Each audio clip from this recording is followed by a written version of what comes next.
उत्तर प्रदेश के बीजापुर जिले में एक 15 वर्षीय लड़के ने दुष्कर्म का मामला सामने आया है। फिलहाल परिजनों की शिकायत पर पुलिस ने आरोपी बुजुर्ग को गिरफ्तार कर लिया है।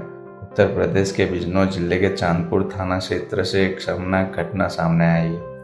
यहाँ 15 वर्षीय किशोर के साथ एक बुजुर्ग ने दुष्कर्म किया। परिवारजनों की तहरीर और साक्ष्यों के आधार पर पुलिस ने तुरंत कार्यवाही करी, आरोपी बुजुर्ग को गिरफ्तार कर लिया। जानकारी के अनुसार पीड़ित 15 वर्षीय नाबालिग 6 सितंबर 2025 को सुबह करीब 11:10 पर घर से बाहर सामान लेने निकला था। इसी दौरान मोहल्ले के ही बुजुर्ग व्यक्ति सुल्तान पुत्र अब्दुल समद ने नाबालिग बच्चे को बीड़ी पीने के बहाने अपने घर बुला लिया। आरोप है कि वहां आरोपी ने किशोर के साथ जबरन दुष्कर्म किया। बुजुर्ग ने 15 साल के बच्चे के साथ यौन शोषण किया और उसके साथ जबरदस्ती किया। यह एक शर्मनाक घटना है